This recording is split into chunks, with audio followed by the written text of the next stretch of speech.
I want to thank you very much, and Vern and Jan for inviting me down, and a couple of you I've met before up at John Day at the talk there. I had a great time at that talk. What I talked about was the horse family tree. Quite a history of horses here in Pacific Northwest. And you were telling me a lot of people still remember that. And now you look at your horses a lot differently in the sense of quite a lineage that they have. There'll be a little bit of that in the program tonight. I want to thank you for the invitation down. I had a beautiful drive down today. It's 240 miles from where I live in Dadeville. And just coming down through the Malheur Forest, through Burns, through the high country, the Great Basin there, and the Abert Lakes and Rim, and over here is the Crooked Creek. Oh, I stopped 60 to 70 times to take pictures. So I was a little late coming down. And tomorrow I plan on another journey over towards the Skeens and go back up that way to head back home to Dadeville. How many of you have been to Dadeville? Show of hands here. And to the John Day fossil beds, probably the same. If you've been to Dadeville, you're right there. I would like to mention, I'll get this out of the way now because I know I'll forget it, because usually my talks last about 6-7 hours, so that this is a special year for the John Day fossil beds, and if you've never been up there or would like to revisit, and maybe see the center that you'll see a picture of shortly. This is an anniversary year. I got there in 1992 and spent 17 wonderful years there, and retired 5 years ago after 35 years with the National Park Service, starting way back in 1973, and I've been in mostly parks back east. But some of the anniversaries that we had this year, there's 3 of them that coincide with 2015. 10 years ago, we built this new and wonderful Thomas Condon Paleontology Center, and it opened its museum 10 years ago. 40 years ago this year, John Day Fossil Beds National Monument was established by Congress. Okay, so it became a park. And 150 years ago, which is where I'm going to end my program, okay, it's when Thomas Condon himself first came over to John Day country to look for fossils and open the story, fossil story of Eastern Oregon. So you're saying, what, he's going to end 150 years ago? Tonight I'm starting a long time ago. We're going to cover about 80 million years, okay, very briefly. I'm not going to spend a lot of time, obviously, and try and get 80 million years in under an hour. And like I mentioned, I worked back east in a lot of parks, Gettysburg being battlefield, Eisenhower's presidential home. The park I was located before I came here to the John Day Fossil Beds in 1992 was Clara Barton National Historic Site. Some of you are familiar with the history of Clara Barton, who started the American Red Cross. I worked at her national headquarters just outside Washington, D.C. When I got this transfer, I've been trying for years to get the transfer out west. I wanted to get out west. Finally, John Day Fossil Beds decided to hire me. And the people back where I worked, and all of these that worked at the Lincoln Jefferson Washington Monument, Gettysburg, Civil War battlefields, Clara Barton site, they all said, oh, it's too bad you're going out to work at a fossil park, and what's it going to be like not to study history anymore? And I said, you got to be kidding. I'm going to go and study the history of life for millions of years, and I'm going to study history before there were humans. Maybe that's pretty cool. And then we'll see the advent of humans in the area. So even though you think of history as being just humans, there is a history to life, there's a history to the land, and it goes back a long, long time. And so we're going to jump back in the past. I want to just give you a brief overview here of the fossil beds. Somebody said this was at Rattlesnake Gorge. If you've been up to the fossil beds, the Sheeprock unit, this is Picture Gorge. And the John Day River is flowing through it just behind the sign there, and it goes down to the Visitor Center. When I got there in 1992, the headquarters and Visitor Center was this little building called the James Cant Ranch. He was an early sheep herder in the area. He came over in the early 1900s. This house was built 1917, 1918, and it was our museum, a very small one on the first floor. My office was up there with the double windows, right at that point up there. And we were in there for many years, and I came out hoping we'd build a new visitor center. This building today is still there, and it houses a historic museum on the human history of the area, from the American Indians up through the sheep ranchers. And as I mentioned, in 2001, we started on a new structure, and we opened it 10 years ago. And this is the facility, the Thomas Condon Paleontology Center. And how many of you have been to this? One or two? One? Okay, just a few. This is something you should definitely see. It's free. It's open almost every day of the year. 11,000 square feet. Half of it is for visitors with a museum and exhibits. I'll show you a sampling of that. And the other half is a pure research center where we have 3 scientists working there on the fossils found in the John Day fossil beds. And we get on average maybe about 10 scientists a year coming through, working through this, our staff in the John Day fossil beds around us. One of the older pieces of land, which is just downriver from the center, is called Goose Rock, and that's the John Day River in front of it, flowing northward to the Columbia River. Goose Rock is 90 to 85 million year old ocean bottom deposits, okay, that are now on the surface. So that's where we're going to jump back to. And this may surprise a lot of you, and because if you're not familiar with the geologic history, especially ancient history of Pacific Northwest, but this, you can kind of see North America there. This is 85 million years ago in the sense of the North American continent. And if you're familiar with plate tectonics, the continent's been moving around the globe over millions and hundreds of millions of years and billions of years. I put on the maps that we have here a little green dot to kind of represent approximately where I live in Dayville, a little red dot where Lakeview is today approximately. And 85 million years ago, we had a big inland sea, Atlantic Ocean here, Pacific Ocean here. We were out in the ocean. Idaho and Utah and the Rockies were pretty much the landforms that we had. As I mentioned, Goose Rock was ocean bottom deposits. Okay, so those deposits were forming around Dayville there and further south. Now here's the thing. This continent has been moving around. You can kind of see some of the state lines in there. As I mentioned, it's kind of, you have to be up close, but there's the 60th latitude, and there's the 30th latitude, so right about there is 45, so we are further, at that point, further north than we are now today. Also, if you look here, Atlantic Ocean, look how wide it is. There's Greenland, okay. There is Iceland, there is England, and there is France and Denmark, and there's Norway. And the Atlantic Ocean hadn't opened up. The two continents and the mid-Atlantic ridge were starting to separate the continents. So this whole continent was going to move westward in the next 85 million years to where we are today. So where was this location, okay, where we are here 85 million years ago? That would be about where Nova Scotia is today.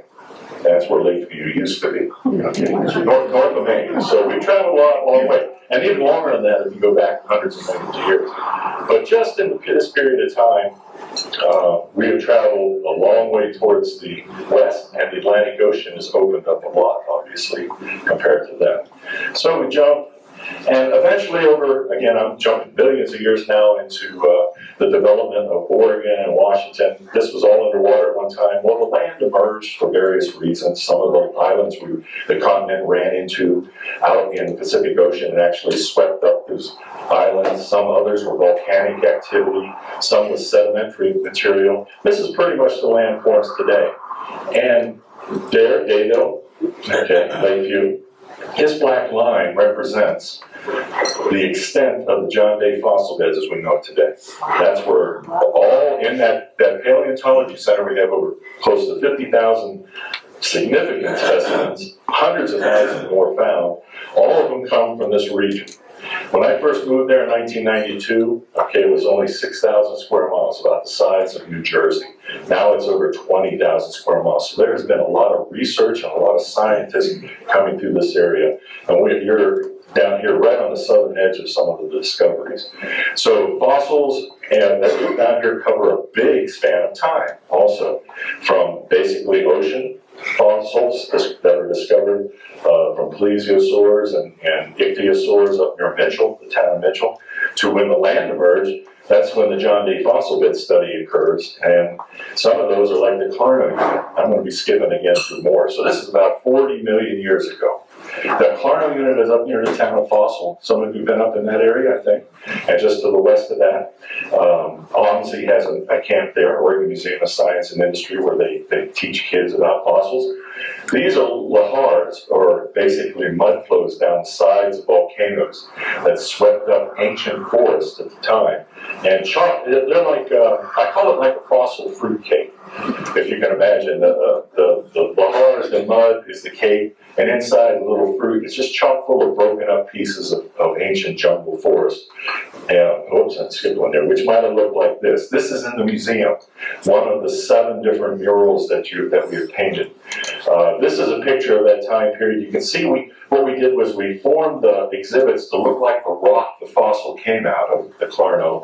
The fossils that come out of the rock are on top. It's just a sampling of them, of course. And then, based on the types of plant animal fossils of that time period, we painted a huge mural to show you what it would have looked like here in the Pacific Northwest, including down in this area here. So it would have been very jungle-like, near-tropical jungle, crocodiles, some various animals, early horses, early rhinos, creodonts, okay, creatures, and a lot of vines. We find a lot of plants that had vines in them, much like the Panamanian jungles today. Okay, if you've been down. Some of the animals on these drawings that you're going to see, these were done when we created the museum for that art, for the murals. We had artists come in to work with our paleontologists to do figure studies of the different creatures so that they could get them as accurate as possible and put them in the murals. So they started with a drawing of the skeleton, just like a forensic expert, put meat and hair on it, okay, get it approved by the paleontologist. And once they get this approved, then they started putting them in life poses, action poses, okay, that the paleontologist would choose and put in the murals later on. So we have a lot of sketches of these creatures that are fairly close to what we think they look like. Keep in mind, the fossils are simply the skeletons, but you can work and do a lot with the skeletons as far as adding meat and muscle and function. Oops. Okay. Another creature would have been this. Oh, I didn't tell you what this was. A Hemisalodon is a creodont. This was the predator of the day. This was a huge, bigger than a Kodiak bear, not related to bears, just its own animal. They became extinct about 40 million years ago, just soon after this. But they were a big predator animal. The head is about this big in length on the thing. And there's a big skull in the museum that you can see. But that's one of the predators of the day is a Hemisalodon, which is a creodont, is a type of animal. It's like saying dog. Many different types of dogs, many different types of creodonts. This is a Telmetherium, which is one of the earliest rhinos. Rhinos and horses started here in North America. People don't realize that. This rhino stood maybe at the most 3 foot at the shoulder, okay, as far as size. So an early rhino. I'm getting a little buzz. Is it bothering anybody? Are you okay still with them? Okay.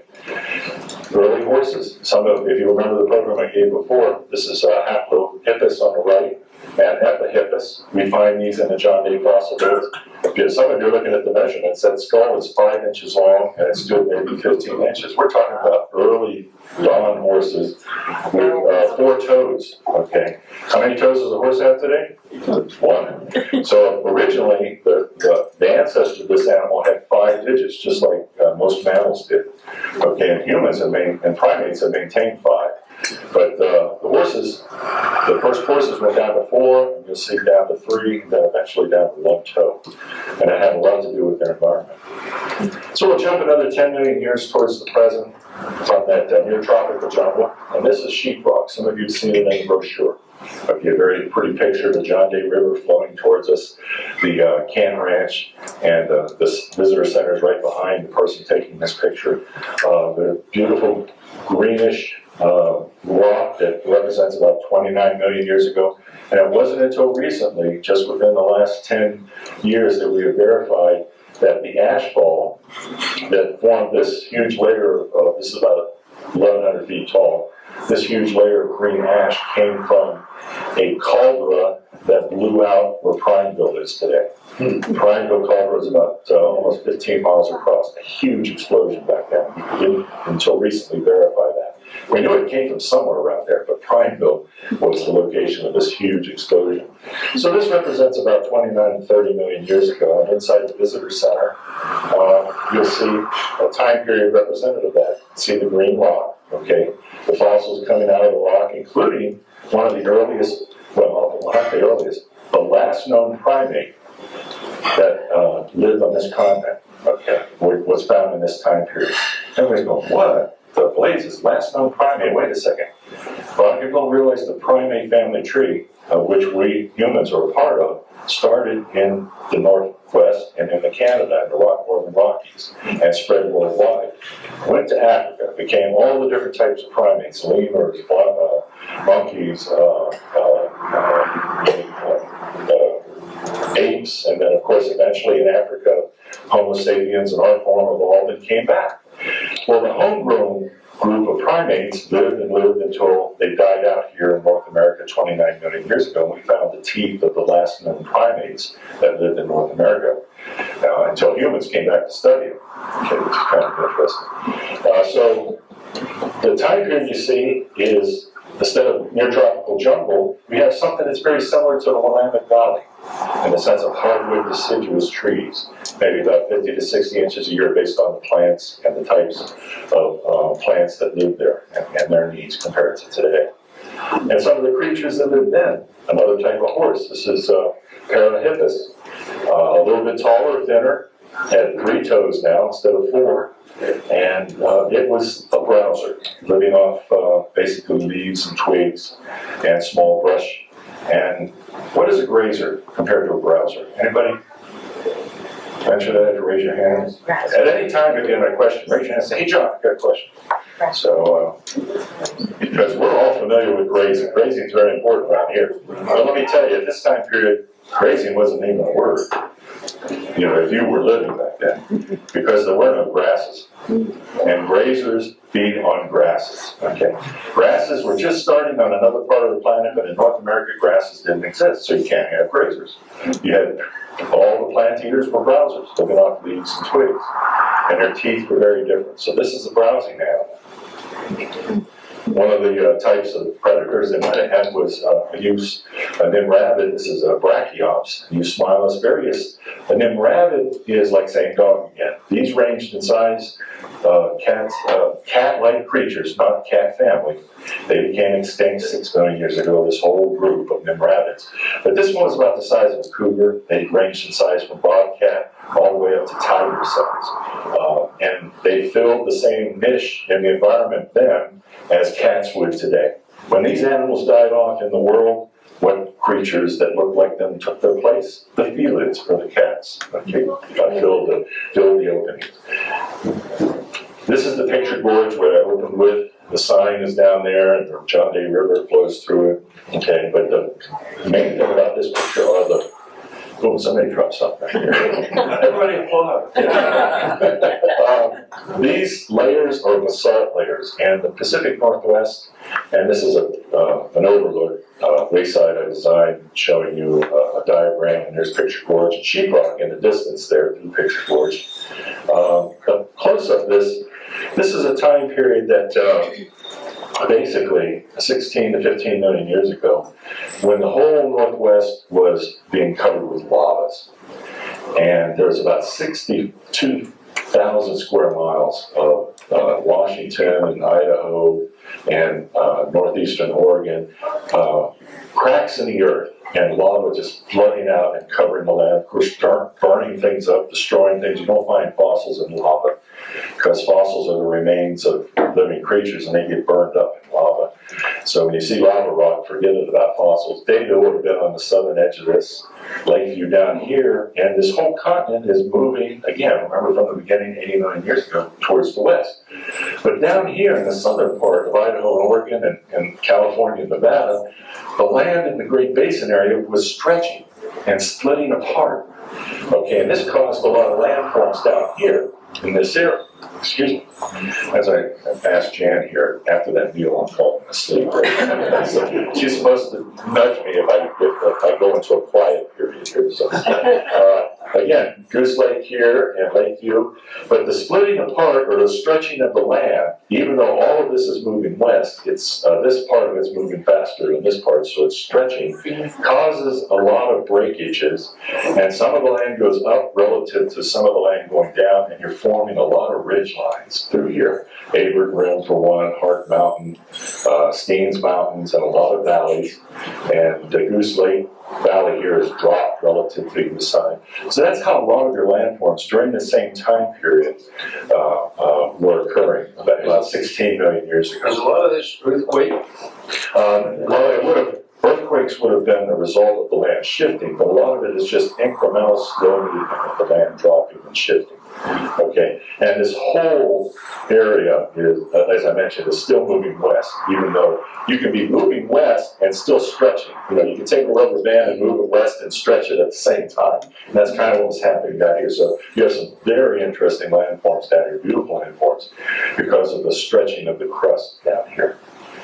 During this time period, this is 15 to 16 million years ago, this is what's called the Massacre Formation, some of the rocks that look like. We find a lot of burrows of animals during this time. You can see in the picture lava, the tops of lavas from the Columbia basalts.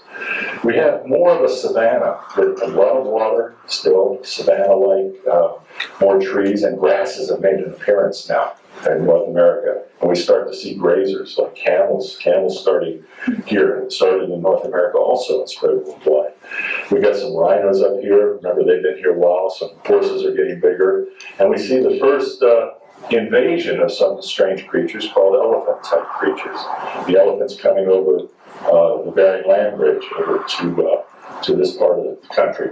And the oldest is like a Rofodon. I don't know if I have a picture of it, but was found just south of us here in Nevada. And we used to say we found the oldest up here near Dayville, but just we found an older one of the first elephants that were about 15 million years that they came onto this continent from Asia.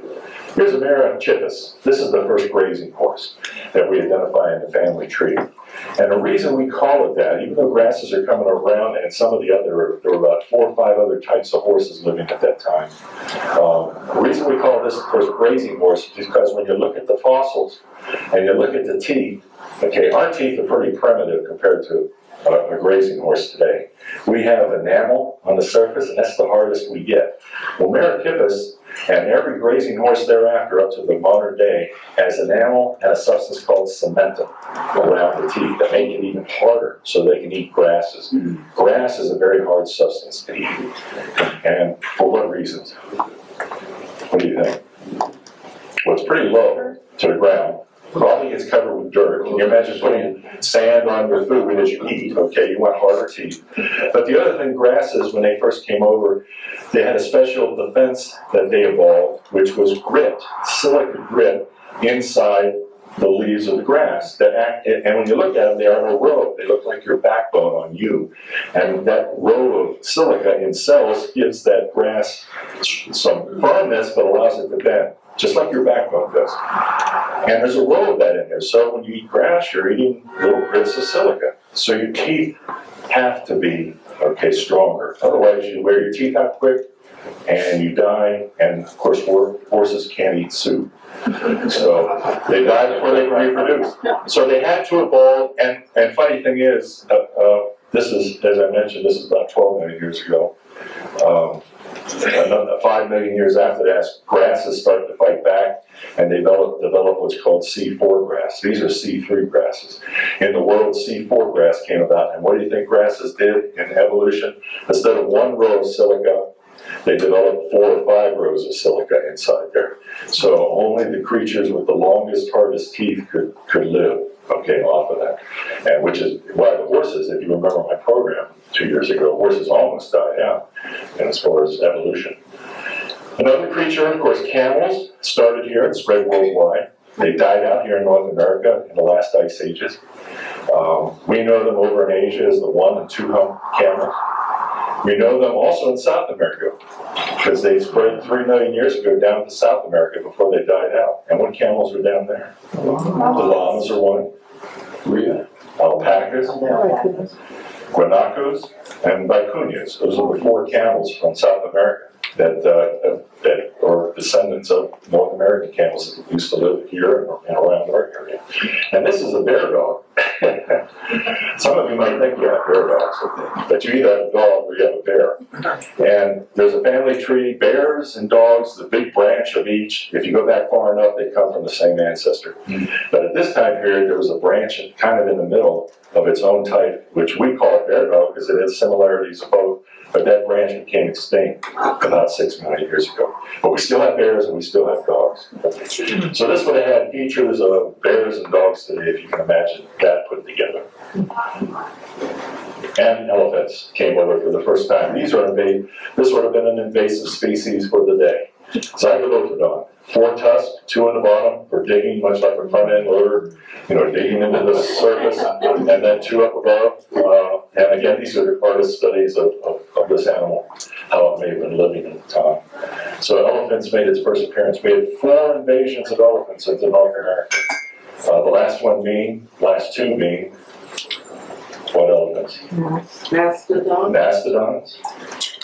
And woolly mammoths. Those are the last 2. Now, of course, we don't see them today, so all 4 waves that came over died out. 7 million years ago, now we start getting closer to the future. This is the John Day Valley looking east. Dayville would have been right about here in the future. We have some cat-like creatures. In fact, the first cats. Big bears, long-legged bears that could run as fast as a horse, peccaries, and horses. Now we have grazing horses because we see a lot. 7 million years ago, the environment is very close to what it is today. Dry, mostly grasses, and a few trees down in the lowlands.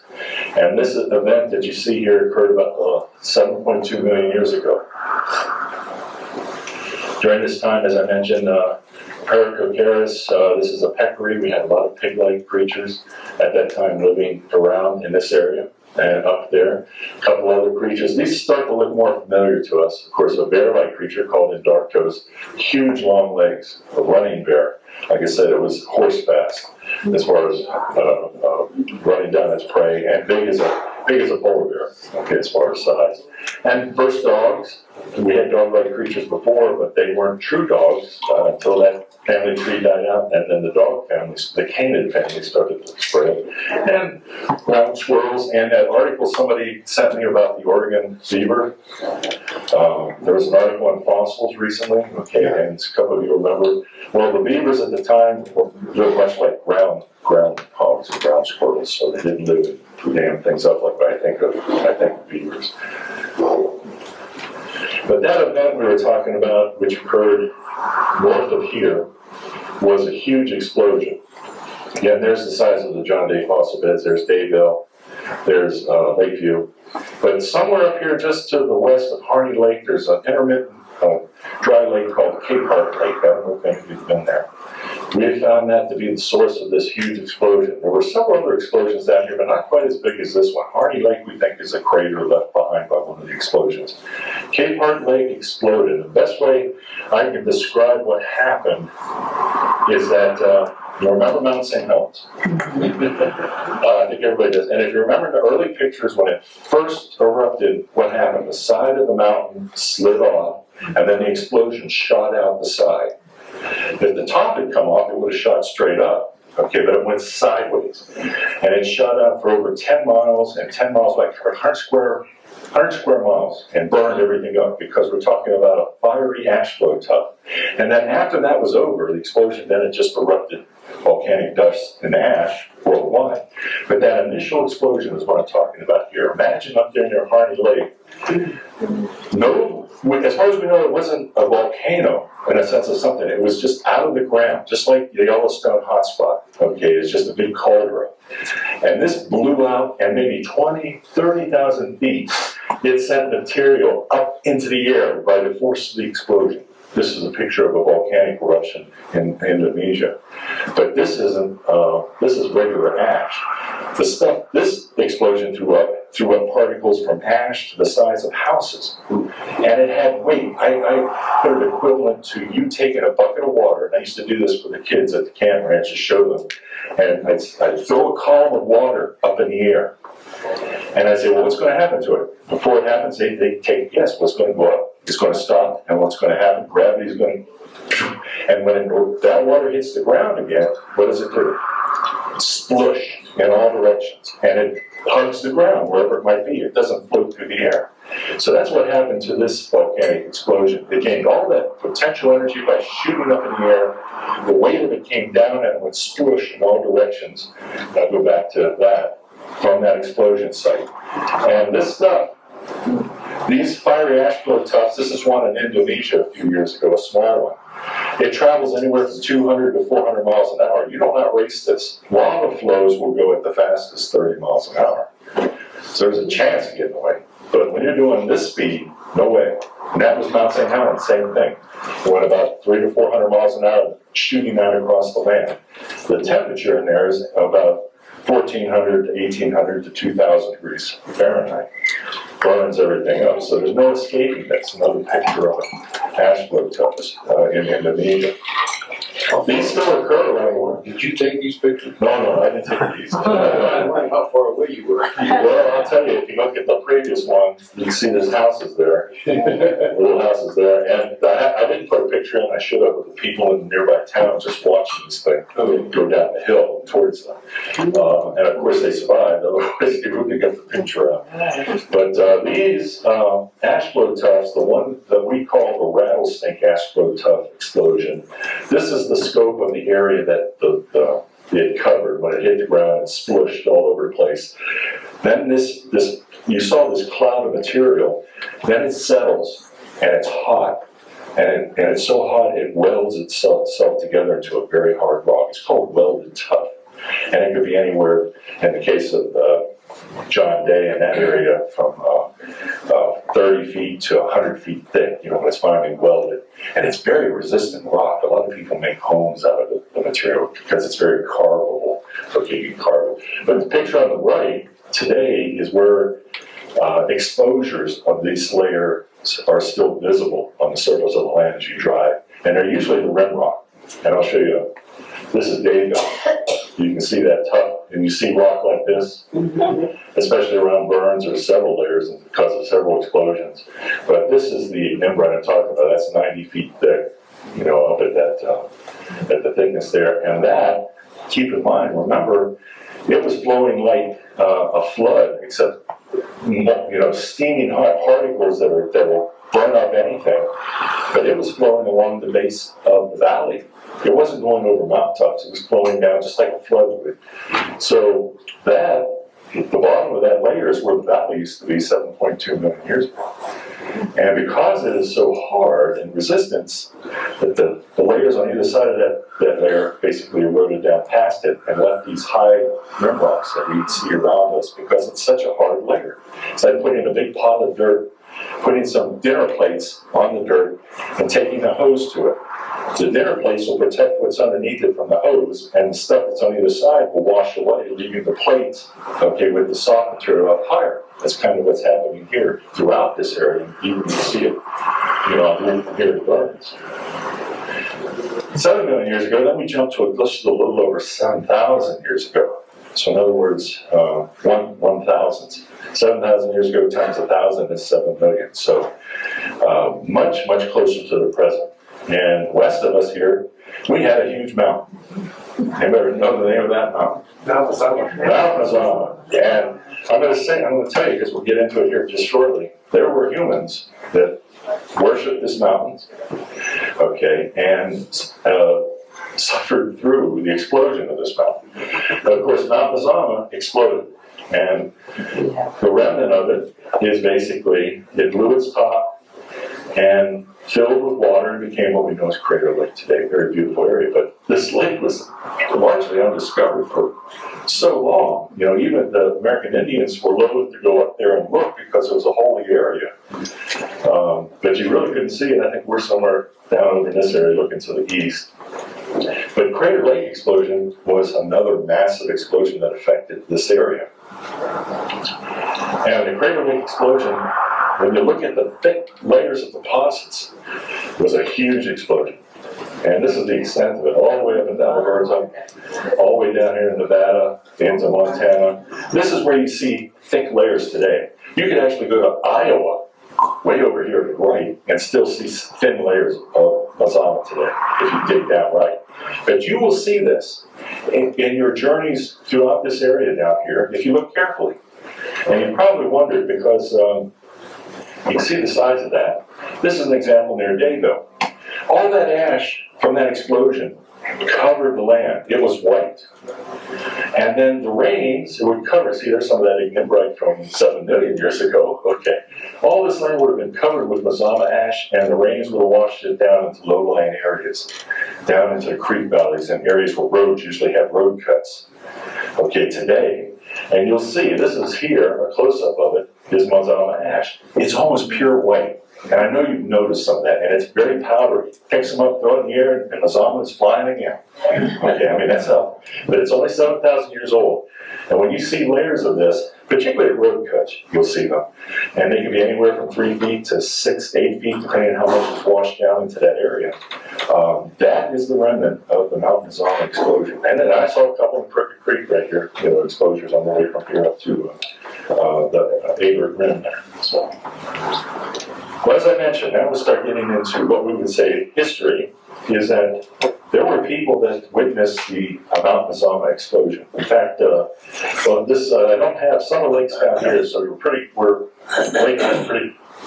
just below that. Daybill's up here. Over here, and I'm looking for it. There, okay, Polana Peak. Okay.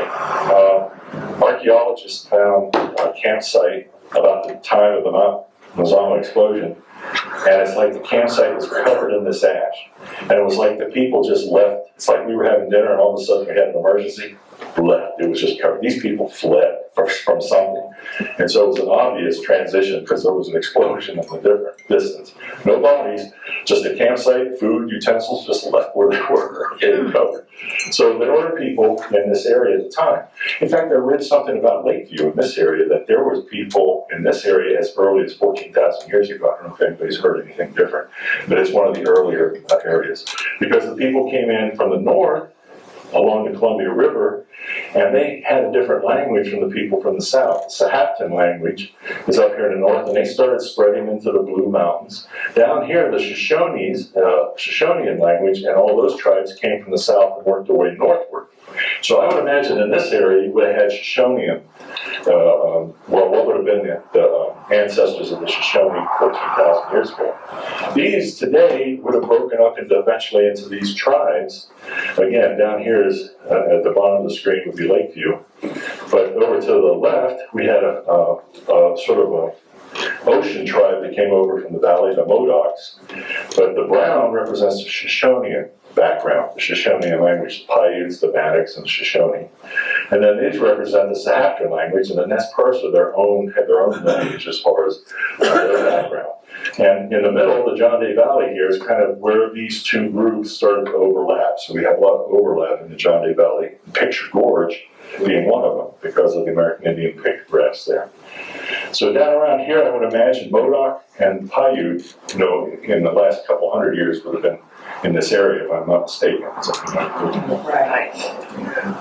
Here's just some pictures of the Tenino, which we call the Warm Springs today. The Umatilla, up near Umatilla. The Cayuse would have been up near Pendleton, that area. Bannocks, a couple pictures of the Bannocks. These are pictures from the 1800s to the east of us. And down around here, Paiute, okay, living out on the high desert there of the Great Basin, some of their structures. And some of the remnants end up behind, I know over by the lava beds, south of Klamath Falls, have a national monument there. They have petroglyphs. I don't know, do they have any petroglyphs around here? Yes. Okay, now petroglyphs are different than pictographs. Petroglyphs meant that they either scratched the rock or cut the rock and then added some sort of dye or just left the cuts there by themselves. But they actually damaged the rock in some way. Those are petroglyphs, okay? And this is from Wishram. which is up on the Columbia Gorge. Okay, some petroglyphs there.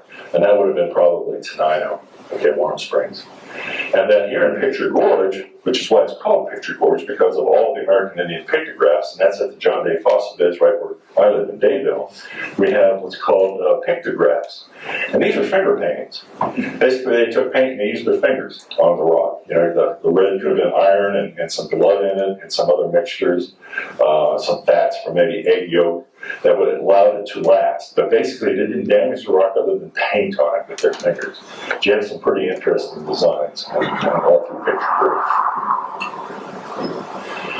Well, the European settlers came in, okay, and settled North America, obviously, and then moved westward. And then we get to a time period here, which on the map, we're jumped to 1818, 1846. This is what the territory around us would have been broken up as far as politics and boundaries and arguments, okay. Of course, here you are, down here. You're just a few miles from Mexico. If you didn't know that, okay. California border, not California, that was Mexico. Okay. So you were pretty close. Okay. And you know, based on history that came after that and a war or two, otherwise that's still been Mexico today. You know. But that's what the British claimed all the way down, and as far as the Northwest, they claimed all the way down to the border, California border today. We claimed, the United States, all the way up here, to where Alaska and Russia, just the bottom part of it is. So we claimed all the way up there. Of course, you know, eventually we settled on the 49th parallel, all the way across the country.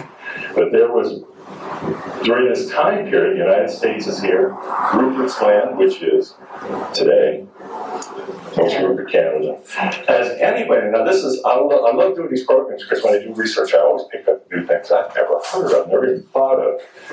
What is the York Factory Express? Anybody heard of that? I know what it is now.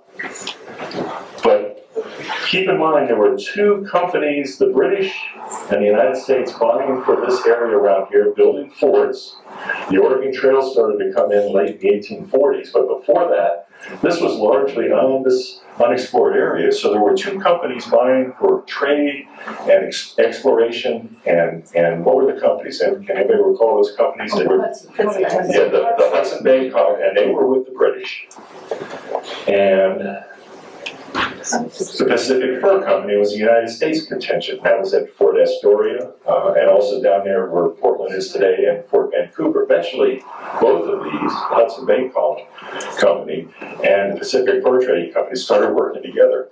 But there was one gentleman, and this is why I'm kind of proud of Lakeview and Dayville, you know, sister cities here. Peterstein Oden.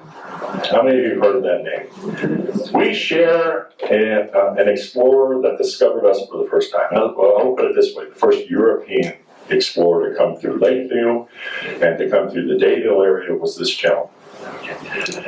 This man worked for the Hudson Bay Company. He was born in Montreal, in what was then Rupert's Land in Canada, that part of Canada in the east. And he came out, and he was aggressive. From 1824 to 1829, 5 years, he went everywhere throughout this region. The one exploration time period, this will be tougher to see, but 1826 to 1827 is when he would discover you guys sitting here at the Oaks Club. Okay, you come down and, oh, there's an Oaks Club down here. But basically, Fort Vancouver, where Portland is, what would be called in the future Fort Dalles, but at that time it was Fort Drum, I believe, and even an American Indian name was supply post up at the Dalles. And then Fort Nez Perce. These were the three main areas that both companies were getting supplies from. Of course, this is the direction that Peterstein Oden went. He went up to the Dalles, and then the blue represents where he'd been before in a couple previous years. So this was new, not new territory, and he knew the route. He comes up through the Columbia Gorge. He goes up the Deschutes River until he gets to the Crooked River. Then he comes up to the headwaters of the Crooked River. And in previous explorations, he's all the way over to Salt Lake City. Wow. And eventually Ogden, Utah is named after him. Okay. Because he'd been over there 3 times during this 5-year period. But in this journey, he gets to the upper headwaters of the Crooked River, and just at the headwaters of the South Fork of the John Day River. Dayville's up here, he hadn't been there yet, and Lakeview's down here, and he decides to go south, following the Sylvies River, on down to the Burns area. And from there, he says, well, I've been over in this area. You see this nice patch of green? That is Treasure Valley, okay, Ontario and Boise over there. So he's been through there. He says, I'm going to try and connect with that because he's been this way over. So he heads down the Malheur River to see where it comes. And he heads over and he makes a connection there in the Ontario Vale area. And he says, okay, I know where I am now. Okay, so he comes back. He says, now where do we go from here? Well, he discovers the lakes, and I know he's looking down at the beautiful Steens down here, because you can see that from the highlands there on Burns. And he decides to go west. So he's going west, and he heads down there through the Post area, and here's Paulina Peak, so he heads south of that. Now this is, we have a map of this that I'm following, but how accurate it is, I haven't read his reports to know exactly where he went. But he came out south of Paulina and came out to south of La Pine, and then of course he runs into the Cascades Mountains. And then he heads south, okay, through Chemult and that area there, and then of course passes by, see that blue dot, what is that? Prairie Lake, you can't see that obviously, passes by, and then here's a huge lake he runs into, which is Klamath, the Klamath Lakes. And he passes down in this area, and he starts seeing this big white peak down to this southwest, which is Shasta, okay? So he's heading down here, which would eventually become the Applegate Trail, which I know you may have heard about. And this is the first time, again, a European explorer's down here with his troop, and he decides, I'm going to go explore near Shasta. So he heads on, and he heads over to here, to the Wairika area, in the Medford Ashland, and he goes all the way, according to the reports, to what's today the Rogue River. Okay, and then decides, well, I'm heading back because this type of territory over here, it's harder to see where I am and where I'm going. This open country is wonderful for exploring. So he heads back, and then he heads south, and then he discovers the south end of Goose Lake. And he comes up, I'm not sure which side of Goose Lake, but up through right through here. And he goes north of us, and in his annals, he makes note of a geyser up here, okay, that's shooting off, and I think they named it Hunter Geyser. I'm not sure. Does anybody know the first name of that geyser? Okay, but I think the report said Hunter Geyser, or Hunter Geyser, or something like that. But he makes a note of it, okay, and that's in 1827 at this time, when he passes through here. Then he heads up past Aber Lake, and then he's in that open country again, and he's trying to make his way back to what would be a big pivot point for a lot of further explorations, which would be become Fort Harney in the future, but the Burns area. And he sees, and this is what I think, he's at a point here, and I looked at this today driving down, just north of Aber Lake, there's a high pass there where the road to Plush starts, and you can see Hart Mountain. Okay, and I think he thought he was up here, about here, looking at the Steens Mountains. So I'm going to head in that direction because I'm pretty close to this spot here. If I'm right here, you know, and there's a lake I just passed. So he starts heading across the country and says, oh, wait a second, where's the spot? But when he gets out here, you can see the Steens and says, oh, wait a second. You know, this is a totally different mountain. So then he just keeps going. He knows where the Steens are now. And he heads up to the general area here at this point, and then retraces his step over back. So Peterstein Oden and his party in 1827. 2 years later, he'd do a trip from Fort Nez Percival down here.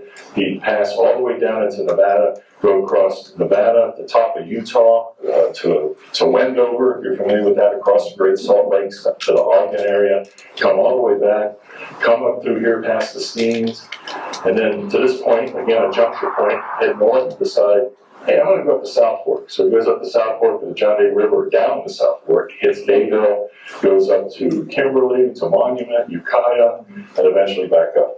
So 2 years later, he would discover us. So you have a record. You cover John, what size of party? That I'm not sure. I know it would have been, you know, there were mules and horses, and I had to do more research. This week I was researching, trying to find something with the connection between Ogden and down here. Because in the previous program I talked about him up where we are. And then I realized, oh, wait a second, he came through Lakeview. Okay, so, and came through before Dayville.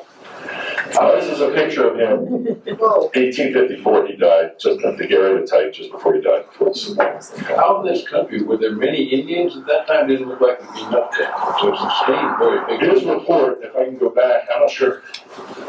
Yeah, it said he went up to, this is when he visited us in 1829, at one point trapping 185 beaver, 16 otter on the John Day River upstream from Picture Gorge, which I was talking about near Dayville. He also has a quote there where he ran into 5 snake Indians, as they call it. Snake is the European word for the Bannocks and the Shoshone and the Paiutes, because they lived a lot in the Snake River area. And he had a nice talk with one of them. They traded, but he ran into a lot of the Native American Indians, indigenous Americans that were here, and did a lot of trading because they gave him a lot of good information. Okay, because he's out there to find where are the beaver, where are the otter, where are the pelts, and you trade with the locals very friendly. He had no skirmishes or fights, but that would come later. We're getting close to the end. John, yes. some of the snake Indians migrated as far as this area.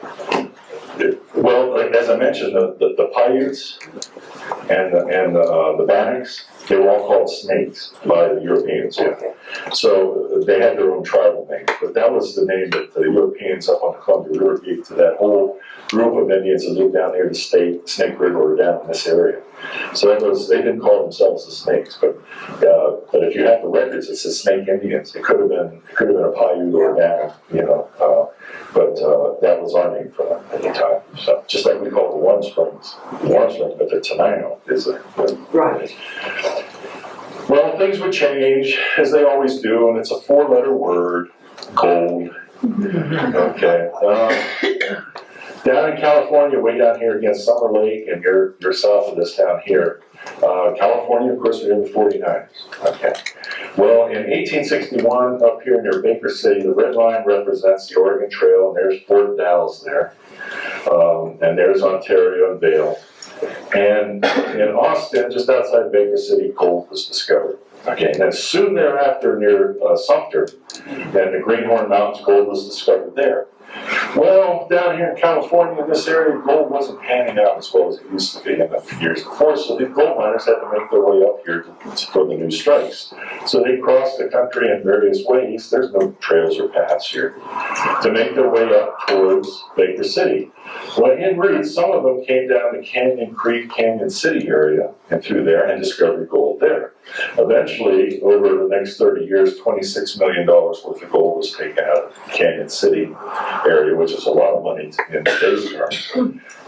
But the miners settled into this area, and this is where Grant County got its start, was this gold strike in June of 1862. We celebrate that up there at John Day and Canyon City.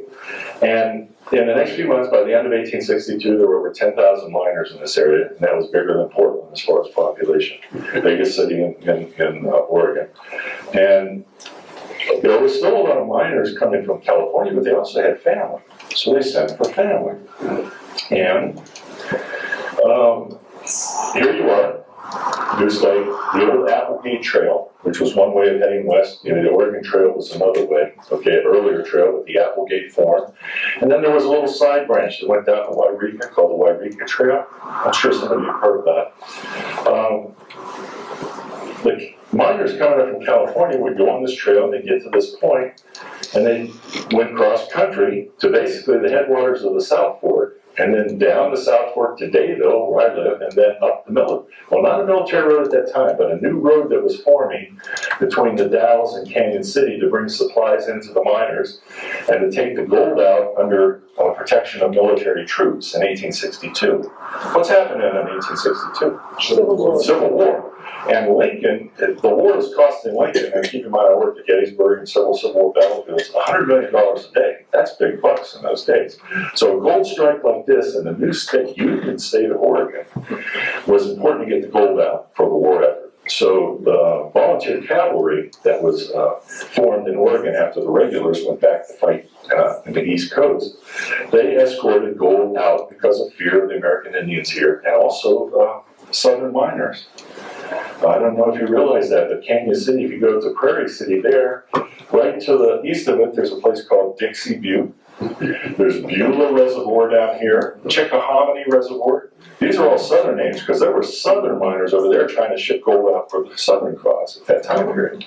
So don't worry about them too. So that's why you have a lot of southern names in this area here to the east of Canyon City. But eventually, as the miners were calling for their folks, a wagon road of sorts from down here called the John Day Road going to the John Day River area. When you're up here, you call it the Wairika Road going backwards. Okay. But a road started forming somewhere in this general direction and hitting the South Fork, which was the toughest place, and then up the South Fork connecting with the new road, Dallas Canyon City Road, and then on to Canyon City. And this road, I'm still trying to find, if I can, even on Google Satellites, some sort of trace of it, because it was a pretty prominent road. In fact, Fort Lincoln in 1864, Camp Lincoln, I'm sorry, not Fort, was set up at Bayville to protect both roads, the juncture of this and that, and the miners and families coming from the south. And if we get into, I'm sorry, every time we go forward, it stops. Just some pictures of the miners. Did you have mining down here at all within the regions of Lakeview?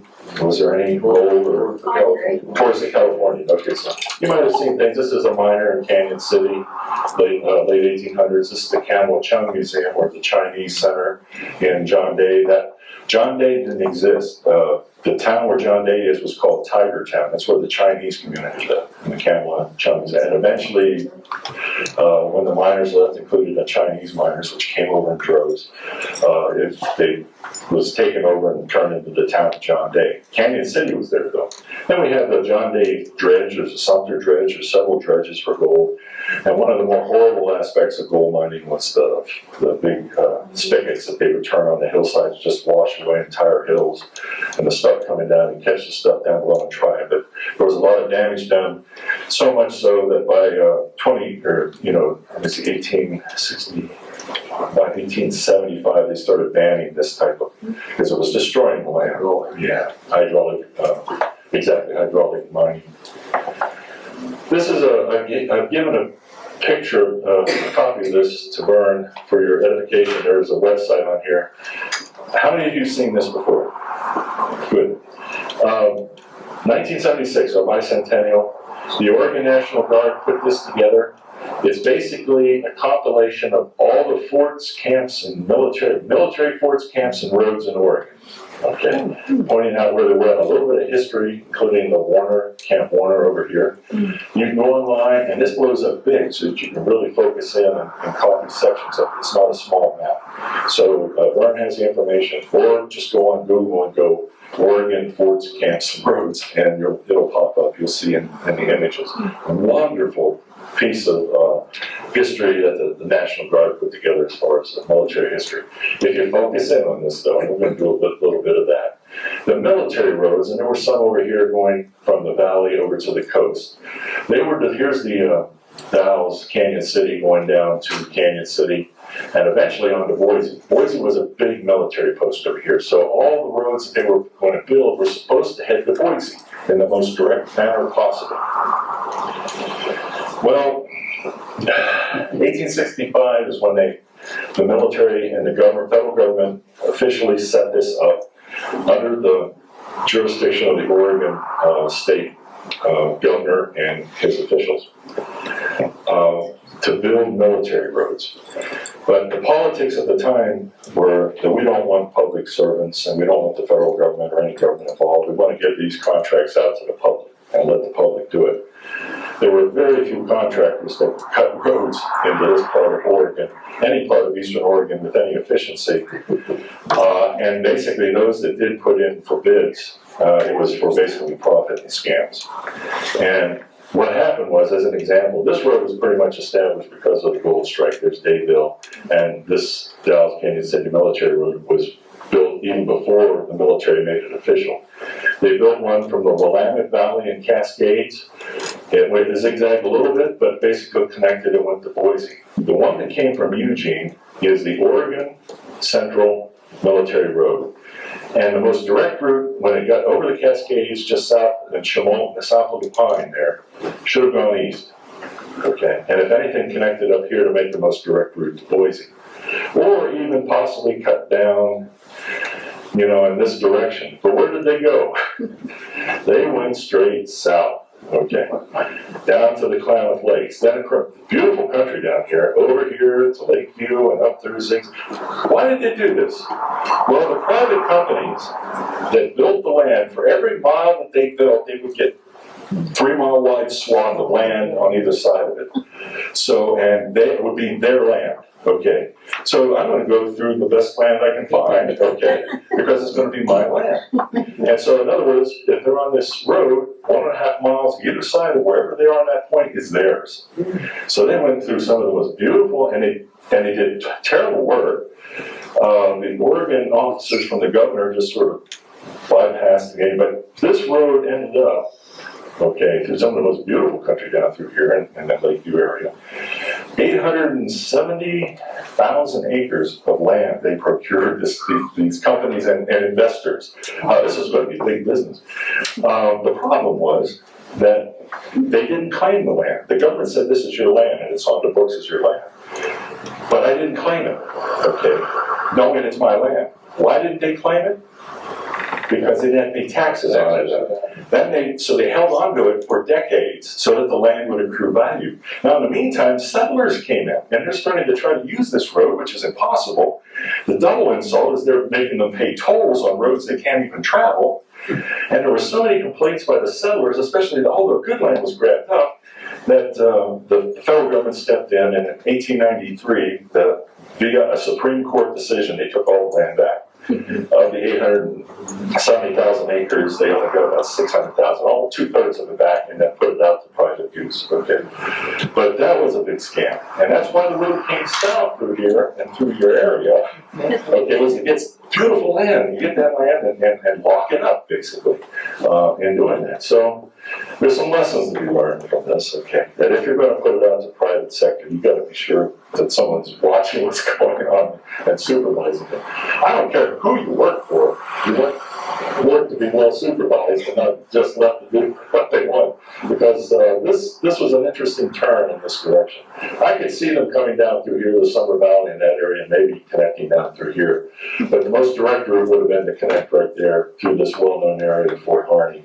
And that would have been the direct military route from Eugene to Boise, you know, for supplies and troops come through. So, but so maybe Lakeview's here for, you know, some weird reasons, you know. As far as being way down here instead of way up there, or just in that direction. And that trail, the wagon road, is still out there. In fact, Lake County has done some wonderful work. This is a dirt biker that's traveled from Nevada up into this part of the country, Lake County, and went along the wagon road. And in the Bicentennial, these signs were put out by the Historical Commission. And the sign is on cut-up railroad ties. If you look at that, real strong, painted white. The sign out there in Lake County says Lake County Bicentennial Commission Historical Society, 1976. Up here it's hard to read, but it says the Oregon Central Military Wagon Road, 1864, a year earlier than the official establishment. There was some roadway down there. These are still out there. Ron was saying what? Yeah, there's a lot of stuff. Anybody remember Velman Newcomb? Velman was pretty much the person that headed this group that put those signs out. I think that's wonderful that they had that. I mean, that's a solid marker too, although they do need some repair. This picture, I think, was taken just a couple of years ago. Railroad rail? Yeah, cut up railroad ties, were welded together and sunk in the ground, painted white, so you can see what the markers on there. And they were marked along. This one would be to the east of us, somewhere out there in Wano Valley, somewhere in that area. I'm close to the end. Very a couple slides. But again, as I said, I'm going to 1865, so we're about that time period. I want to point out this book. I've got several books over here that I use as references, and you may want to copy the names down of some of them. Of course, there's a brochure here too. Please pick one up if you haven't. But this book, The Deadliest Indian War in the West, The Snake Conflict, 1864 to 1868, by Gregory Michno. Michno is like the foremost authority on American Indians in North America. And he wrote this book about 10 years ago, 2005. I use it, it's unbelievable. It's just a series of stories of incidents and events. Did you realize, right in this area, in this part of the country, was the deadliest American Indian War in the country? Now, everybody thinks of the Sioux Indian War with Custer, the attack there, and Sitting Bull, and that occurred, of course, in the 1870s. And there were approximately 950, not quite 1,000 total casualties of death and wounded in that war. The wars that occurred around here, which you don't hear too much about because the Civil War was going on, we had close to 1,700 casualties, almost twice as many throughout this region. Okay. And just an example, one of the maps that we have there is down in this area, okay, from Massacre Lake down to where we are today. Each of these little X's are an incident, a battle, a fight, an occurrence that occurred with a date, and he talks about each one of them. Crane Mountain Battle in August of 1867, or incident, Old Camp Warner, New Camp Warner, Military Road, Sprague River. Here's a family of settlers on the John Day Road trying to get to the minefields and their miners in 1864, which June, right after, and attacked. Look at all these incidents. I'm going over tomorrow to the Wild Horse Creek battle of April of 1864, the first battle that occurred, and that was by Lieutenant Waymeyer, who had the troops way up in Dayville, way north here, at Camp Lincoln that he set up, and he chased the American Indians down, and a group of them all the way down to the bottom of the Steens, and had a big fight with them, including Joaquin Miller. Has anybody heard of him? And about 50 citizens from Canyon City were with him. Fought a battle there, lost, and had to fight their way all the way back home. Okay, but I'm going over there just to take some pictures and do a talk on that. It would be a future talk as far as that. But look at this. If you get this book, you're going to read about a lot of history in this area of incidents, all the way down in Nevada, all the way over to Idaho, all the way up to Pendleton. This was a huge conflict over 4 years that a lot of people don't. They just sort of overlook. Okay. But you might have had some relatives that were involved with it. We do know the Oregon Cavalry, General Crook, and many others were down in this area, and the military were here. Just last year, Diane Lesniak, who was a history teacher at Prairie City, wrote this book based a lot on the information from Michno's book, but more in a storytelling fashion of the campaign against the Northern Paiute, which would have been down, of course, this area. And I read pieces of it, and this Lakeview area is prominent in some of the stories. So these are a couple books, if you're really interested in some of that history of the American Indian tribes and the early settlers and the military, that are well worth, and well-balanced story. Michno's stories are well-balanced as far as what's going on. Massacres on both sides, by both sides. I mean, it's just, what was occurring back then, it shocks you when you think about that. And I would finish 1865, almost where I started. Remember Thomas Condon? He made his first visit to the Dayville area and to the mountains of eastern Oregon, the Ochocos, the Mount Huron, and looking for fossils. And that's why we're celebrating 150 years ago. And this is a picture of him.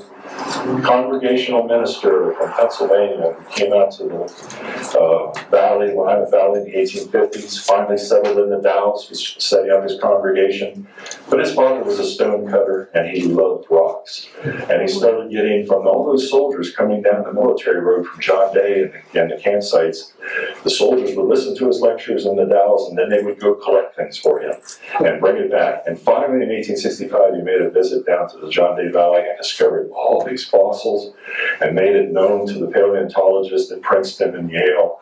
And they all started coming out. We had a huge fossil rush in the late 1800s, right after the gold rush. But Thomas Condon gave up his ministry, and not his faith, but his ministry, and became a scientist, geologist. He became Oregon's first state geologist. Okay, and that's him at the University of Oregon as professor with his fossil collection over there. So, very prominent man in Oregon history. And I'll end there, because after that, I know we get into all of your family. And that is a lot. So I want to thank you. I hope that wasn't 6 hours, but I'll take any questions you might have. Very interesting. Thank you. Thank you very much. Any thoughts? You were talking about the Ogden fellow. I think I heard you say he was the British guy. Yes, he was sponsored by the British. He was born in Montreal. Yes, he worked So for the is that Hudson who Bay. financed him, or did he have to bring stuff back from his trips? Is that, did he As far finance as I him know, himself? they financed him, and but he did bring back a lot of stuff for them, the wealth and the knowledge of where the best creeks were for beavers, things like that. This was all pure exploration the first time, so they needed to find the sources for all this wealth. And he would bring back samplings and whatever he could. He could only carry so much, and that's why I say his parties were probably pretty big. I would imagine up to from 25, maybe 50 people total, including local tribes members that knew the area. But he was not there for war, he was there for business.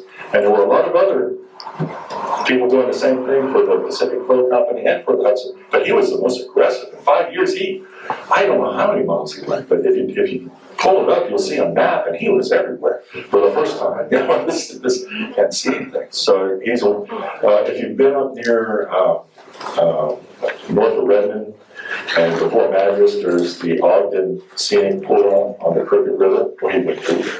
But that's a spectacular where you look down several hundred feet into a chasm. It's named after him. Of course, the Ogden, Utah, he was there I think 3 times in the Salt Lake City area in these explorations. Over the course of that 5 years. So that town was named after him also. Yeah. Look him up. He's a neat guy, you know. That's before the Oregon Trail. He was buried in Oregon City. Was he? Okay, I didn't check. You know, I usually have to check on this. Where was he born? I know where he was born. Question? Well, thank you, John. Thank you. I hope Thank you. Oh, no, it's maybe sometime in the future. I feel pretty good. On some of the you get to open this. Oh, wow. Yeah. That's modern art. Oh, Did they probably sure. the movie? I'll be really helpful with I think that's good. Oh, I like the frame over it. I thought it was Saturday, but I said. This side I use on the blackboard. You better turn it on now. Let me look at it like it is. You turn that little switch on down at the bottom. There. I want to see it first. Oh, you can see that. Look around the distance there. Isn't that pretty? Yeah. See, at night, I'll put this as a night light. My cats are going nuts. Very nice. People like you are hard to buy gifts. Oh, this is beautiful. Thank you. And then This reminds me of the country club. Oh, is this the? this is the 100-year book. I was looking at that. Lake County Historical Society, and a lot of people put short stories into it, which would give you a lot of information. Hunter's Hot Springs. I just saw it pass by. You'll enjoy that one. Yeah. Cool. Thank you. And what the neat thing about books like this and any books is just the connection between areas. You know, like Daybell and Lakeview. It's like they're so far apart, 240 miles, you know, by the road. But there's connections, and the people back then, surprisingly, they traveled pretty big distances. Yeah. You know, I had this fact at the time of the Civil War, when the Civil War broke out, and it's one of the more positive things, if anything, about that horrible war, was that it got America and the United States to put maps up on the wall and trace where their family were. Because at that point in time, people never went more than 25 miles from home in their whole lifetime. And here you have people from Texas marching all the way to Pennsylvania and vice versa in different directions. And everybody started looking at maps and learning about the rest of the country just because of that war. It's not a reason to have a war, but at least it opened up this idea of a United States, you know, in the sense of realizing there were other people, even though many differences. But that's why I like works like this. Thank you very much. Anyway, that concludes our program. Everybody have a wonderful summer. Leave your name.